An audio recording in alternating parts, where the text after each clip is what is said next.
میں نے اپنی زندگی میں 1 کو 10 بنتے ہزاروں دفعہ دیکھا ہے. یہ صرف بات نہیں ہے، الفاظ نہیں ہے، ہزاروں دفعہ اپنی زندگی میں 1 کو 10 بنتے دیکھا ہے. بہت شروع کی بات ہے، جب میں نے مینیجر ہونے کی نوکری چھوڑی تھی اور اپنی زندگی کو دین کے لیے وقف کر دیا تھا. اس وقت جو کچھ پیسے تھے بینک میں وہ میں نے مہمانوں کے لیے خرچ کر دیے. ایک ایسا بھی دن آیا کہ میری جیب میں صرف 1000 روپے کا نوٹ تھا. اس وقت ایک چھوٹا سا مہمان خانہ تھا ہمارے شہر والے گھر کے ساتھ. اس میں جماعت کے لوگ آتے تھے اور وہیں پہ ہم مجلس کرتے تھے. نہ مسجد تھی، نہ محل تھا، نہ یہ سارے نقشے تھے. تو خیر فجر کی نماز کے بعد ایک ساتھ میرے پاس بیٹھ گئے اور میں نے کچھ ذکر مغارت کی بات شروع کر دی. تو ہم دونوں اشراق کے وقت تک وہیں بیٹھے رہے. اتنے میں محلے کا ایک آدمی آیا اور وہ بوڑھا آدمی تھا اور غریب تھا. اس کی بیٹی بیمار تھی. میں نے پوچھا آپ کیسے آئے؟ اس نے کہا جی میری بیٹی بیمار ہے، میں نے اسے ہاسپٹل لے کے جانا ہے اور میرے پاس کوئی پیسے نہیں ہیں اور میں آپ کے پاس آیا ہوں کہ آپ میری کچھ امداد کر دیں. اب میں نے دل میں سوچا کہ میں 500 روپیہ اس کو دے دیتا ہوں اور 500 روپیہ اپنے گھر کے لیے رکھ لیتا ہوں تاکہ مہمان آئیں گے تو کھانا بنائیں گے.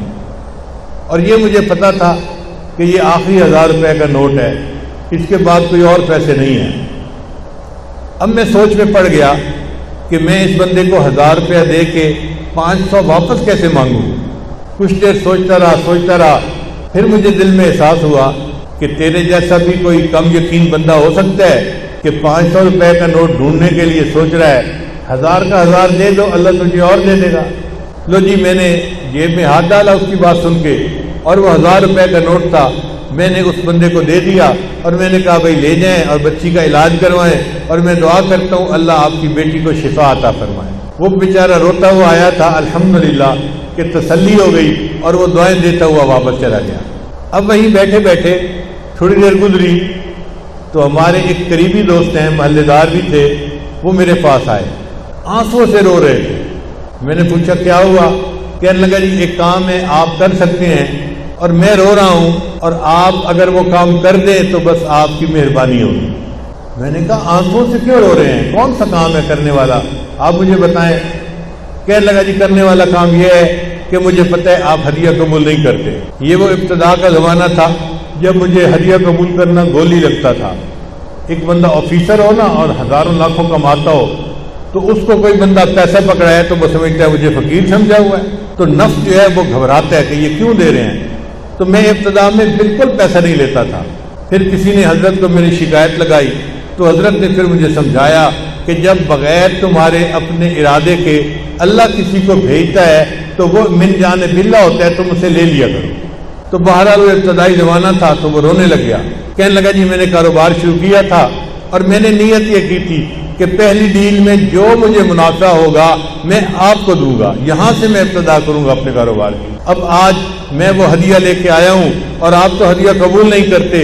اگر آپ اس ہدیہ کو قبول کر لیں میں ساری زندگی آپ کا احسان مند رہوں گا. تو میں نے دل میں سوچا کہ ایک بندہ آنکھوں سے رو رہا ہے تو میں اس کا ہدیہ قبول کر لیتا ہوں، اللہ مجھ سے معاف فرما دے. چنانچہ میں نے اس سے ہدیہ لے لیا. وہ لفافے میں پیسے تھے، میں نے جیب میں ڈال لیے. پھر ہم نے اشراق کی نماز پڑھی، مراقبہ کیا اور مہمان چلے گئے. میں گھر آیا، گھر میں مجھے اہلیہ نے ناشتہ دیا. پھر ناشتے کے بعد انہوں نے پوچھا کہ تھوڑی دیر میں جو گروسری لینے والی عورت ہوتی ہے وہ آ جائے گی اور وہ بازار سے سبزی روزانہ ہمیں لا کے دیتی ہے، تو آپ کچھ پیسے دے دیں اور بتا دیں کہ مہمان کتنے ہیں، میں اتنوں کا کھانا تیار کروا دوں. تو میرے ذہن میں خیال آیا تھا 1000 روپیہ تھا وہ تو میں اس بندے کو دے چکا. پھر فوراً خیال آیا کہ نہیں وہ فلاں بندے نے مجھے ہدیہ بھی تو دیا تھا. اب جی اس کے کہنے پہ میں نے جیب میں ہاتھ ڈالا اور لفافہ کھولا تو اس کے اندر 10,000 روپے تھے. 1000 اللہ کے راستے میں دیا اور وہی بیٹھے بیٹھے اللہ نے 1 کو 10 بنا دیا. تو 1 کو 10 بندے تو میں نے زندگی میں ہزاروں دفعہ دیکھا ہے، سینکڑوں دفعہ کی بات نہیں ہے. اور مجھے پکا یقین ہے کہ یہ کمزور بندے کا معاملہ ہے، ورنہ تو اللہ تعالیٰ 1 کا 10 نہیں، 1 کے 100، 1 کے 700، واللہ یضاعف لمن یشاء بغیر حساب. اللہ جس کو چاہتے ہیں بغیر حساب عطا فرما دیتے ہیں.